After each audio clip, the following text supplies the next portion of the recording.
Okay, yes. So I want to talk about change and how important change is. And I'm just going to give a little bit of my opinions as far as certain topics, like when we talk about Jesus coming back. Obviously, multiple things can be true because that is just our reality. We are all operating from a state of consciousness and we are all one. So, though our opinions may differ, they have some right to be true in whatever way, shape, or form. So I just think that the idea of Jesus coming back is really all about Christ consciousness, the coming back of Christ, because I think there's this stigma that no one else can be like Jesus. Jesus was the one and only. And a lot of the times people are actually worshiping Jesus like he's God, even though it's said that he was the Son of God, which we are all children of God. So Jesus was just our brother, and Jesus awakened that part of himself, that part of him that broke away from the church, that saw how the system was manipulating the people, that wanted to help guide those to believe and understand that the kingdom of God was within them, and that in order to be the best version of yourself, in order to act in the will of God, you have to love. You have to love one another. You have to treat yourself with kindness, because in order to love someone else, you have to love yourself. And I think that's really important, and why I say that the coming back of Jesus is just the coming back of Christ. Will you awaken this Christ within yourself? Will you recognize and realize the God in you, the kingdom of God within you, that you are made in God's image, your soul, your spirit is made in God's image, that you were created and now you create? If that's not God, if creation is not God, if love is not God, if nature is not God, then I don't know what is. Because it's God. That's literally what it is. So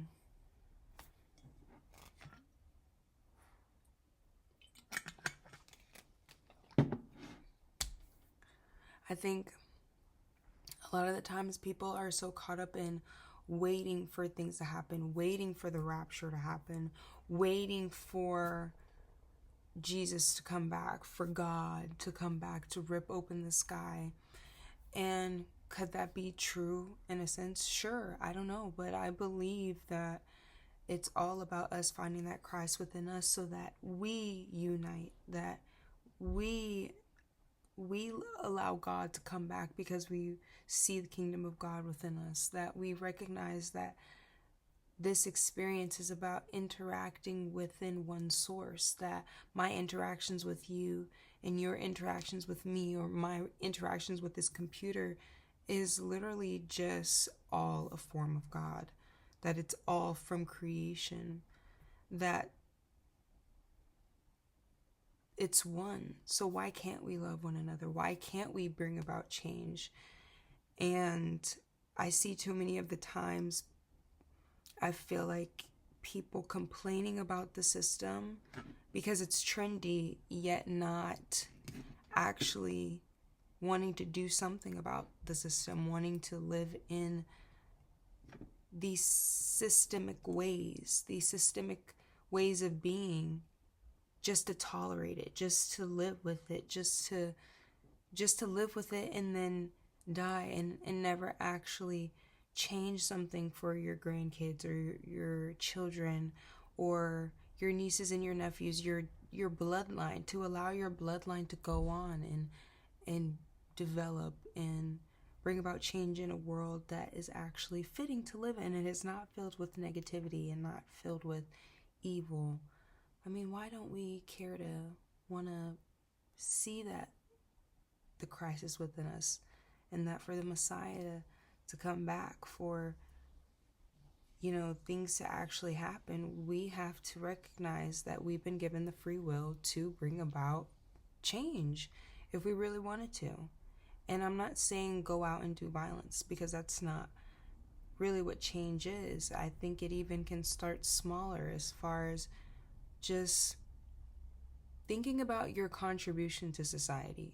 What are you contributing to? And a lot of the times it's monetarily, because we live in a capitalistic society. So maybe in order to bring about change, we need big groups of people to get together to actually not give money to big corporations, to actually give back to local businesses, to actually say, okay, we're not going into work in making the company money today until these wars stops, until our tax money is being, put to use in the ways that it's supposed to be.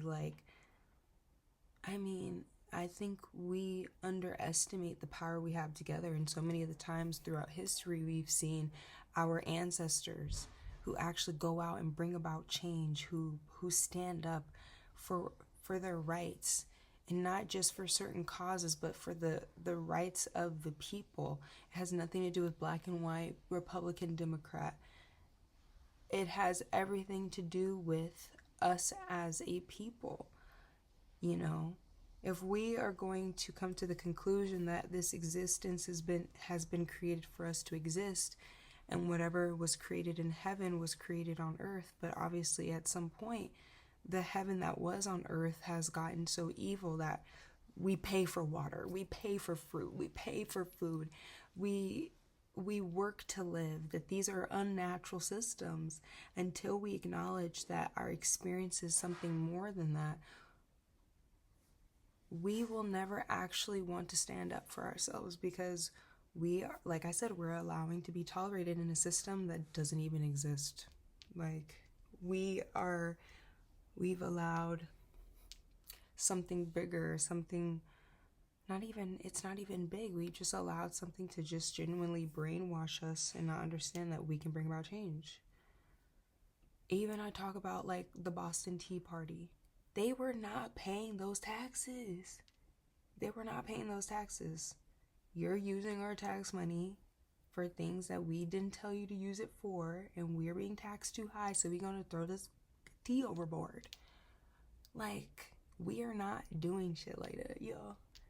Why are we not throwing tea overboard? Why aren't we dumping a bunch of iPhones in the ocean? Oh wait, no, let's not do that. That's actually bad for the ocean. But why are we not doing stuff like that? The civil rights movement, the women's suffrage movement, all of these powerful movements, the Black Panther movement, all of these powerful movements all over the world that have happened. And it's almost as if people have gotten scared into submission. But obviously no one can be a one-woman army. We would need genuine, just all-around support. And it can happen. I believe it can. So I pray this message makes it to the right pages, and that, this resonates with somebody on a deep level.